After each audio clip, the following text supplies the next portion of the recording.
Hello, welcome back to the Prosperity with Purpose podcast. I am Jessica Heffley, and it feels good to be back in the swing of things. My kids are in school. We've got so much to talk about. Actually, when I have taken a break from podcasting for a while, then I start making this list of all these podcast episodes I want to talk to you guys about, all these things I want to talk to you about. And it just feels like a lot. I'm like, okay, Jessica, let's push record. So we are going to chat for a little bit, catch up on life. The mentorship just started back up. You can hop in at absolutely any time. Now is the best time. Now, as your kids are getting back to school, you're getting back in the swing of a rhythm for the fall. You've got big goals for next year. Maybe your company is doing some sort of contest this fall. Like, now is the time. Actually, everyone always like, wait, I'm going to wait until this. I'm going to wait until, I get this falls into place or this, like, newsflash, it ain't never going to be a perfect situation. You can make a powerful decision to create more peace, to make more money in your life and business, stewarding it God's way. Hop on in there, jessicaheffley.com, into our mentorship. You will be transformed. When you show up utilizing the tools that I teach you, your life will transform, your business will transform. You will have the ability to create more peace for your life, which will get you humongous results. We're kind of going to talk about that today. But I hit the huge goal last month. And so my last podcast episode, what if you want God and money, was huge. One of our biggest downloads we've ever had. So thank you all for listening to that, sharing that with people that you love and care about, being open to scripture, being open to a new thing, being open to what God wants to do in and through you, through your business. Okay, as you make more money, and letting Him steward that, guide that, lead that, and you showing up so those resources can flow through you in abundantly more than you can ask or imagine. Okay, He is only just beginning. So, really excited about that. So, I told you guys I was going after a really big goal in July. But I was doing it a little bit different than I had in the past, or maybe than most people do it, is I had this goal. Well, I was going on the most epic vacation ever, and I was leaving around like the 23rd or 24th of July. Okay, so the end of the month is July 31st. You had to be Emerald with 1,500 points by July 31st to go Emerald. And what that meant, I'm already Diamond. I was doing it all again. That means you get more tickets to Hawaii. You get another Lexus bonus. You get more prizes, more leadership opportunities. You are at more company sharing and profit sharing at that level as a bonus. And so, anyways, it's just a really cool thing that you can do it all over again. I was definitely not planning to do this like 3 months ago, but the Lord had our team in momentum. He had some new people coming in that were going up for ranks. I'm like, if I push for this, it could be an example. It could cast vision for them of what's possible for them.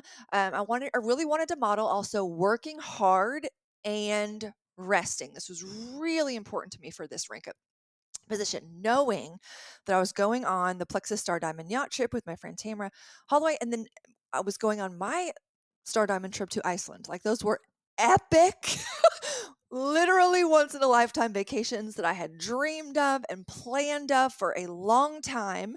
My family, which is the most important thing to me, which sees me work hard in my Plexus business and in my coaching business.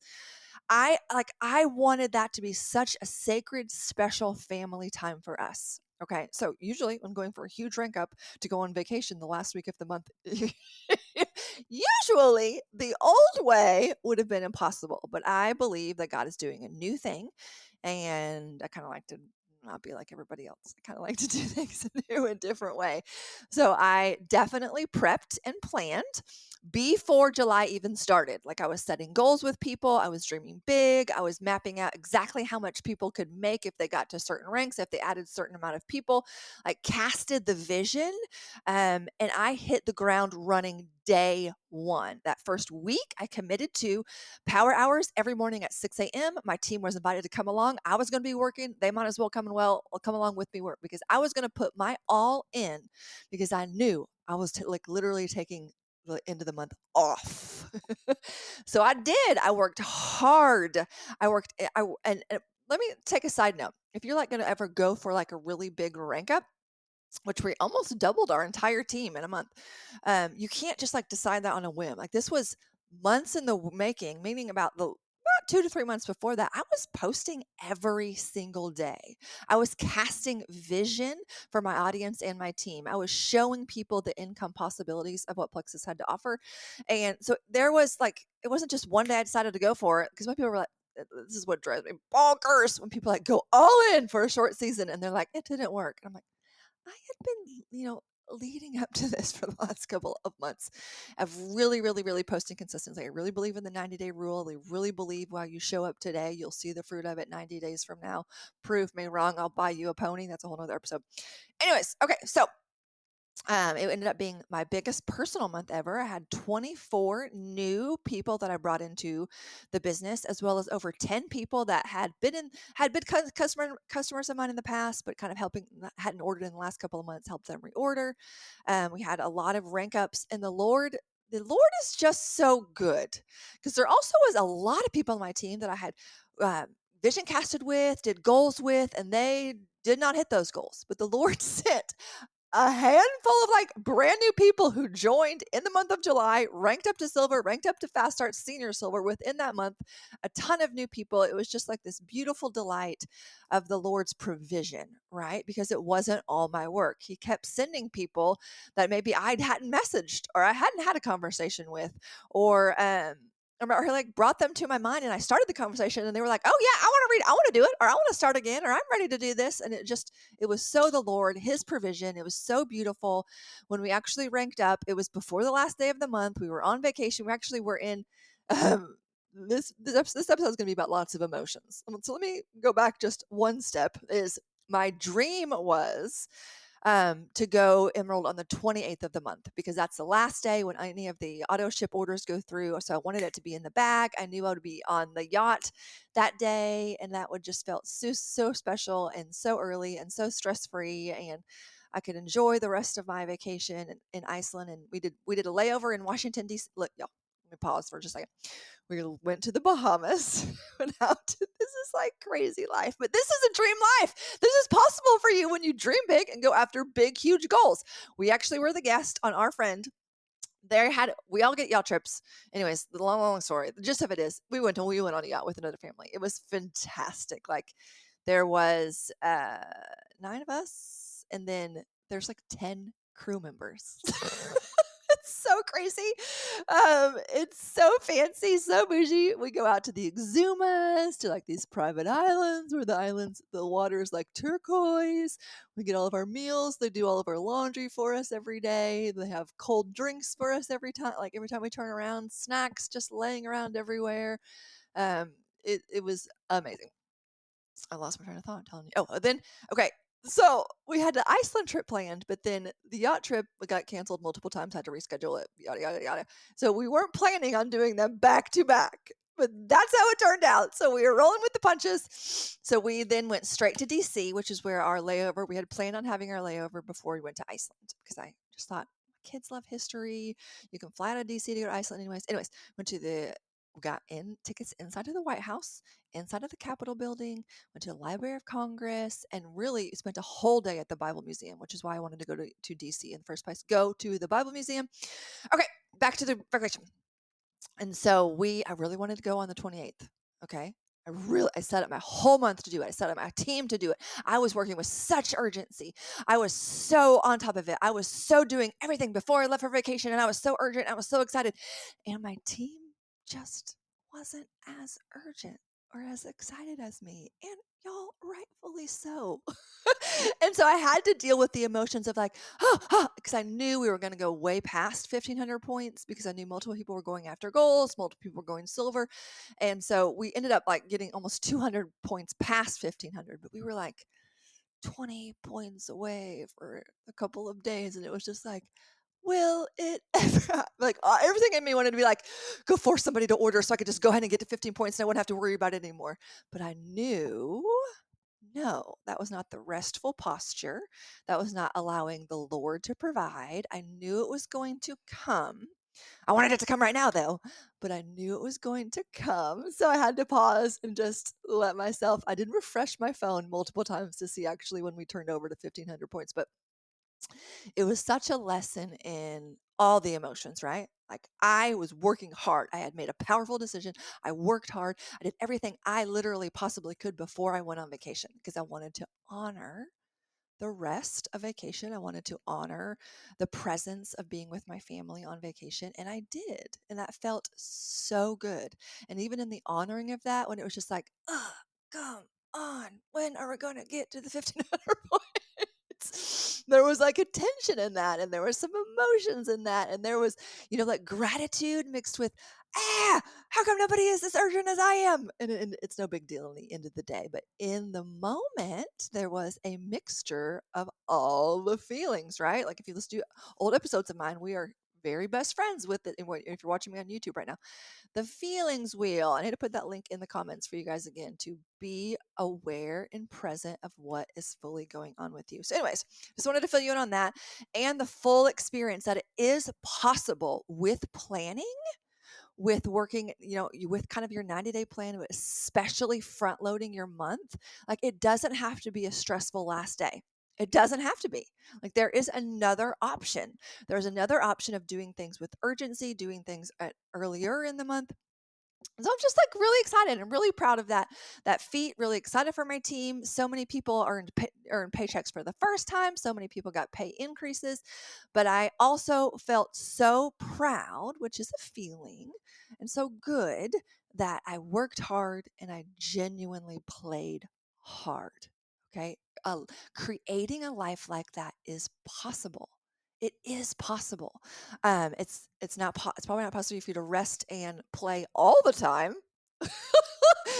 But I believe in work. I believe that is biblical. I believe that God blesses the work of our hands. But there's this beautiful balance of working hard, like really, really, really hard, but also resting and enjoying and having fun and getting to truly live the fruits of your labor with these. And the Iceland trip, which was amazing, and the yacht trip, these both were rewards trips that our company provides for its top leaders. And it just felt like such a gift to be on those trips when I rolled over to go to Emerald again. And it just was such a gift. So I was just living in so much gratitude the whole time in Iceland. Like the weather was amazing. So I don't know if you're familiar with Iceland. I've researched it for 5 years, so I'm a little bit obsessed. I'm on to the next one. Like Switzerland is my new next like ADD addiction. Anyways, so July was the best time to go. The end of July is when we went on into August. It only rained on us one day. Like it was really windy one day and it rained on us one day, and the rest of the days were really, really great. And you just expect that in Iceland. They're like really tough. They're Icelandic. Like their elements are just like rough and hard, and they just take things as they come, and they take weather as it comes, and it doesn't phase them. So I was just so grateful because I got some sunny days, because I'm a little bit of a pansy when it comes to bad weather. Anyways, okay, back to the human experience. So these feelings of working hard, like the tension, the ruggedness, the digging in deep, the going after hard things, having scary conversations, posting more, marketing or posting more than you maybe really would, and maybe feeling like, oh, am I doing this too much? Like wrestling with all of the emotions. And then all of the emotions of being fully present on a reward trip with your family, laughing, enjoying, eating, sleeping, seeing new locations, taking amazing adventures, like all of that. Both, right? The good and the bad, the hard and the easy. And it just reminded me of this, we're a part of a human experience, and we've got like this pendulum. I think most people are so scared or so unwilling to feel um, hard or uncomfortable feelings, right? That they don't ever allow themselves to feel those. Of course, my dog would bark. I was trying to be nice and let him in here. He follows me. I'm going to pause this. Please hold. Okay, y'all, I really try to be nice to this dog. He is like, I'm his person. He follows me around the house all day long. And so he's always by my side. I'm like, oh, I'll be nice and let him be in here while I record. And then they're out here fixing our sprinkler system. And anyways, okay, back to the human experience. I tell you, I'll be more laser focused on episodes to come, but we got lots of stuff to catch up on. Okay, so most people aren't willing to feel sad or upset or angry or disappointed or sad or lonely or embarrassed, or what are some of the one of these words. Let me see. They're not to feel inferior or inadequate, or they're not willing to feel stupid, or willing to feel like a beginner, or willing to feel frustrated, or like anything. Okay, they're just not willing to do that. And hence, because they're not willing to do that, their life is filled with not very much joy, not very much love, not very much excitement, not very much thrill, not very much living life to the full, right? Because their pendulum just is going a little bit. And I've talked about this before, but I wanted to say this again. Like, the more you allow yourself to feel the hard things, the pendulum swings where you are able to feel even more joy and acceptance and love and belonging. And it's this beautiful mixture. It's this 50-50. It is the human experience. It will be hard and it will be easy. It will be like boring and it will be fun. It will be sweaty and it will be simple. Like, there's just this, there will always be both. And the sooner you allow both, the more that you will glean out of this life and out of your business and out of you as a leader. So I got home from this amazing vacation. I don't know if I was like in this heightened experience of just like being in all the feelings, but I couldn't stop crying for the next couple of days. Okay, like for example, we missed a lot. I love well, I used to love the Olympics, so then it got woke as a joke, and then it's getting well, that's another topic for another day. Anyways, but I've always loved the concept of the Olympics. Like, literally years ago, I used to always have an Olympic party. Like, it was big, it was a legit, you had to dress up as a country or an athlete or a sport to attend. You had to bring money, it's not money. You had to bring food dish associated with the country you were representing. It was like this melting pot. It was so fun. We played games, we had prizes, gold medals, all the things. I just loved it. I still have a huge box full of tons of different flags, decorations, all this stuff. And just the last two Olympics, honestly, I did not have an Olympic party because I've been at NBC. So, okay, I digress. Okay, so, but I've always loved watching the Olympics. Like, I love watching hearing the back. Like, when you watch it, they do like backstories on the athletes and their family and how they grew up in the hard times and how hard they've worked. And there's just something I like, is just respect. Okay. The people who are the best of the best of the best of the best in the world in their trade, in their sport. Like, I have respect for that. Maybe it's because I'm good at what I do. I'm at the top of my company and my trade. And I know it didn't come easy. And I know that there's a lot of things that encompass it that a lot of people will never understand unless they're in my position.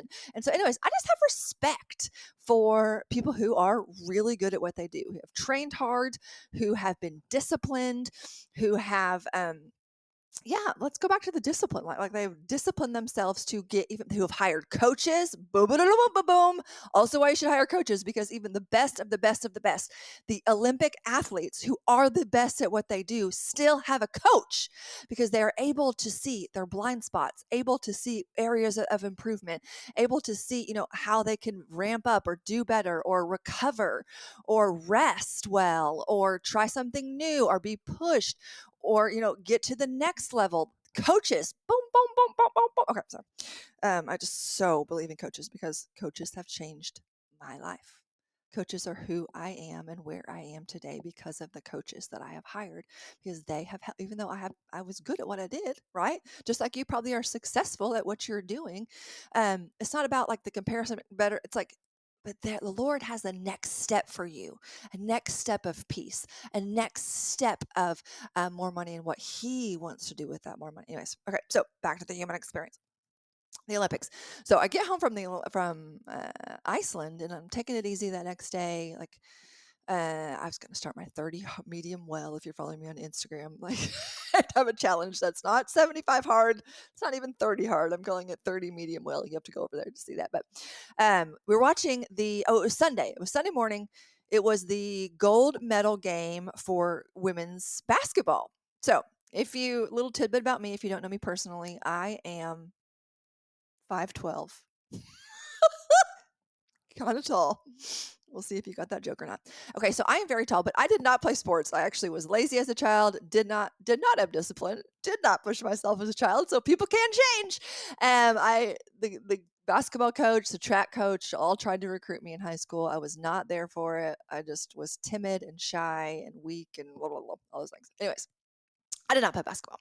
I don't even really watch basketball. My husband is like so into the WNBA now because of Caitlin Clark. Like our whole family's into it. We've watched so many WNBA games this year, and I've like never watched a WNBA game before this year. Anyways, like even when we were in Vegas for Plexus Convention one night, I had a gold party. My husband was like, "Hey, I got tickets to the Aces game," and I'm like, "What's the Aces?"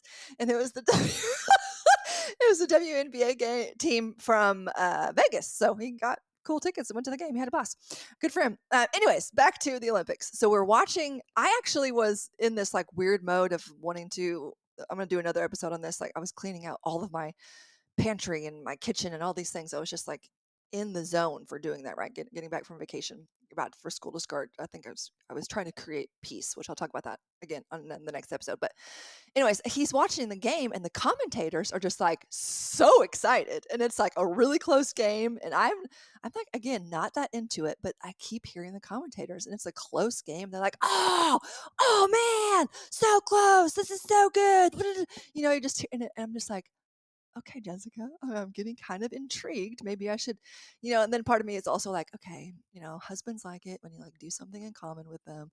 Like, maybe I'll just go sit next to my husband and watch sports. I'm sure he will enjoy that if I'm like pretending like I'm like kind of into something that he's into. So anyways, I go and I sit down and I watch, it's like the last 5 minutes of the game, which ends up being like an hour because it's such a close game and timeouts and they keep fouling each other on purpose because it's so close. I do know, I do know the rules to sports, even though I didn't play sports. I'm like proud of myself for that.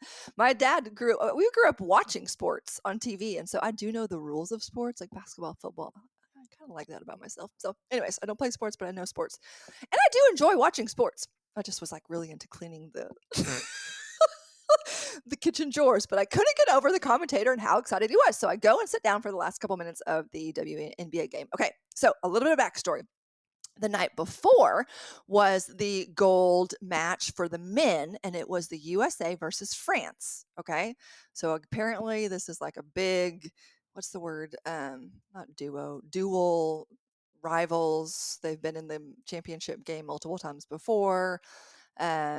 Anyway, so just last night, and then in Olympics, there's gold, silver, and bronze, right? But basketball, there's gold or not gold. You know what I mean? Like it's like, anyways. So the men ended up winning the night before. I watched the end of that game. They got the gold medal. USA got the gold medal. France got the silver medal the night before. This is the next morning. This is like 10 a.m. Okay, we leave for church we need to leave at 10:30. But anyways, it's 10. I'm watching the game. And it's a close game, man. It is like a close game. But there's even more backstory. This is so emotional. Okay. Because again, it's USA versus France, just like the men were the night before. So USA versus France, huge rivals. And what you may not know, which I didn't know, but I learned, I don't even know why I was so emotional about that. I'll get to that point. Okay. So in the WNBA, there's some players from France who play in the WNBA, but in the Olympics, they were playing on the French team. Okay, so there's USA versus French, but they are teammates within the WNBA playing against each other in the gold medal game of the Olympics. Okay, there's like so many emotions. First of all, that's a big deal. So they're like, that's a big deal in and of itself. And then, anyways, the dream team in and of itself, the Olympic team, is so fascinating to me because in real life, in their career back in America, they are opponents, right? Like all these women play against each other. They're the best of the best from the teams that they come from, but they are playing against each other. But for the Olympics, they're playing together as a team. It's just that in and of itself is so interesting to me, right? Because there used to be enemies. Now they're teammates. It's just this weird dynamic. And then they're playing France, which also has some of their teammates. They're from a different country. Blah, blah, blah, blah. Okay. So anyways, it's getting down to the wire, right? They're fouling each other. It's tied. They're up by 2. USA is up by 3. Okay. They're up by 3. I'm gonna cry again. I don't even care about this stuff. Okay, they're up by 3. It's the last second. It is the girl from, I don't even know what her name is. The girl from France on the French team, who plays in the WNBA.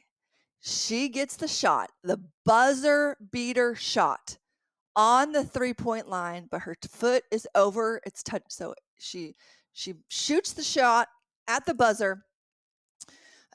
USA's up by 3. She makes she's trying to make the 3-point shot. And it's an ugly shot. Okay, it's not even good, but just like it's a desperate, like, oh, gotta get in the air. It goes in, but it's 2, and we all know it's 2 at that moment. Like it was and she, like, they show a screen of her, and she goes, "It was 2," and so USA wins by 1 point, and I'm crying because I feel bad for France. I'm kind of crying right now. Like, have you grown up watching the Olympics? Like, I still cannot get over years ago. Like, there was, I don't even know what her name is, but it was a swimming match, and she lost the gold medal by like 1/1000th of a second. And it's just like, oh my gosh. Back then, I'm gonna have some tools now, but back then I would have never been able to get over it. I'm like, what in the world? You've always thought about, like, if I would have just done 1/1000th of a second faster in the NBA, in the championship basketball game. I'm sure you're like, if I just would have not have missed that one free throw, like, then it would have been a completely different outcome. And so, anyways, the end of the USA French game, it's just like the buzzer beater. Her foot's on the line. USA wins by 1 point. This French girl who plays with these USA girls in real life in her career, they lose by 1 point. It's gold, silver, and I'm just crying because it is just a lot. Like, it is the victory for USA. That's amazing. The French girl who had her foot on the line, that they lost by 1 point. I feel terrible for her. She plays with them in real life, like the interpersonal dynamics of it all, the uncomfortableness of it all, the celebration of it all, the sadness of it all, the excitement of it all. Doing calisthenics over here on the camera if you're watching me on YouTube. Does anybody watch me on YouTube? I don't even know. We put it out there. Okay, so we're like, might as well. We're recording it. Might as well put it on video. Okay. Anyways, and so I'm just noticing, and we're like late for church. We should have left for church, but we had to watch the end of this game, and I was just like, why am I so, like, emotional about this game? Then, a couple days later, I go to my prayer group. We haven't been meeting over the summer, and gosh, I'm gonna cry again. Just within our group over the summer, one of the women went through a divorce, and one of the women's husband died unexpectedly. And I hadn't seen either of those women all summer long. And actually, a part of me was like really nervous to see them.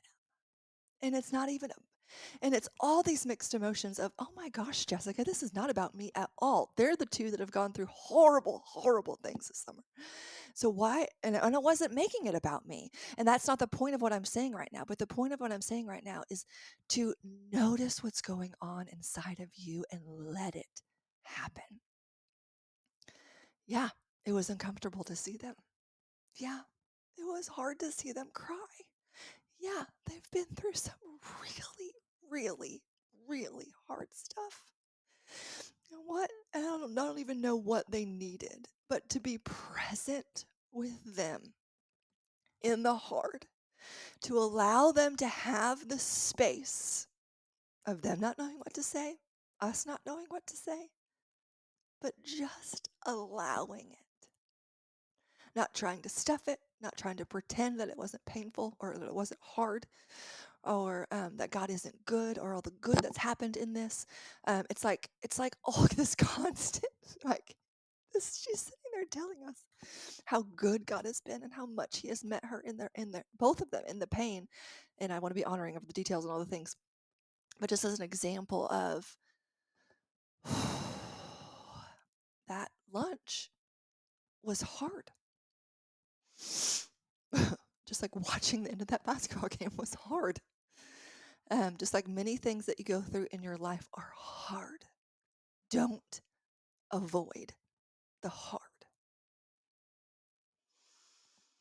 Take a deep breath. Move forward, even if you don't know what to say, you don't know what to do, you don't know how to react, you don't know like what's happening on the inside of you. I know this is like a business podcast, a leadership podcast. I am telling you, it is these moments that will enhance you as a leader. It is these moments that will increase your empathy towards others, which will in turn also increase your empathy towards yourself. Will increase your curiosity with others and what they're going through, and it will increase your curiosity about yourself. Some of y'all are emotionally constipated. I heard a friend say that one time, and I was like, oh, I've been emotionally constipated. And I went through your program, and you helped me. It was like an enema. So there you have it. Prosperity with purpose, your emotional enema. No, but I want you to know one of the important pieces of my entire program, of what I do, of what I stand by, and what I live out now is being fully present with every single one of the emotions that come up for you. Not to stuff it, not to get stuck. If you are stuck in life, in your business or in your relationship, it's probably because of a feeling that you haven't processed. It's because you've stuffed it. You haven't allowed yourself to feel it. You haven't allowed yourself to process it so you can move forward and make powerful decisions. If you're not able to move forward, if you're not able to make powerful decisions, you're stuck in something that has to be processed. And I would be honored to help you do that. So anyways, I just wanted to share those stories with you. They meant a lot to me this week. And I was on a walk just last night, and I was just like, I am just so grateful. Like, I was walking around this neighborhood. We don't live in a neighborhood. We live in 40 acres that are back behind a neighborhood. It's not a part of an HO. I love it. We can't see our neighbors. It's private. That's what we love. But I was telling the story of years ago when we moved to this town, Conway, Arkansas. We went and looked there's this neighborhood that I love, and it's outside of town. It's got mature trees, larger yards. There's just space. And so we went, there was a house for sale there, and we went and looked at it, and there were lots of things we really loved about it. But the backyard was really little, and you could see the house behind it, like right there. And it was just like, I just can't get over that. And so we ended up not buying that house. We ended up buying another house that didn't have a great yard either. And so anyways, now this is really, we have 40 acres, plenty of flat land, area to run, but I can go and walk in that neighborhood. And I was walking in that neighborhood last night, and I was just like, I am so grateful because I wanted this neighborhood. I loved this neighborhood. But I also didn't want to be in a neighborhood, and I wanted a huge yard, and I have both now. And I was just overwhelmed with gratitude. And I just was so grateful that I'm like, why is having a big yard so important to me? Like, I was thinking about other people who they live right next to their neighbors and they love it. Or there's certain aspects about their house. I'm like, no, I don't love that. I'm like, why is having a big backyard why was that so important to me? And I remembered my childhood. I grew up in a house which we had neighbors very close next door to us, like on either side, the right and the left. But we were on like a three-fourths of an acre in town. Okay, so we had a big backyard, and we could not see the neighbor's house from our backyard. We could just see trees. And there was I could see that from our living room. We played wiffle ball in that backyard. Every time we go home to my parents' house, we were playing out on the back porch. My husband knew how important that was to me, and he actually proposed to me in my parents' backyard. And so there's just something about the space of seeing that out of my living room, seeing the woods, having that space. It was so important to me. And just last night, I realized that was because I grew up that way. And that was one of my most special memories and moments of my childhood. And so, anyways, all the feels, all the emotions. You're welcome for inviting you into Jessica's Cry Fest and Celebration Fest, the lows of the lows and the highs of the highs. And I just want to pray a blessing that this week to enhance your heightenedness to it all, to the hard emotions, to the easy emotions, to allow yourself to be present in them both, to allow yourself curiosity of why you are feeling both, and to allow yourself some compassion when you have some feelings that are coming up that aren't your favorite, or that don't feel easy, or feel really uncomfortable and you desperately want to avoid. I want to invite you to sit with them, to feel them, to journal them, to hire the coach to help you process them, because in doing so, your life will become even even richer. And I'm not even talking about money when I say that this time. Richer and fuller and colorful and meaningful, and you will have this aura, this essence of presence about you, where you are able to be present in any and all circumstances. And it's a gift you'll give yourself, and it's a gift you'll be able to give to those that you care about and that you love, to be present with them. So blessings to you, presence to you. That word presence, I literally had it stamped on a bracelet. I don't have it on right now, but I was wearing it yesterday, and I was reminded of the power of presence, being able to be present. So presence is my blessing for you this week. We'll see you next time. It's good to be back.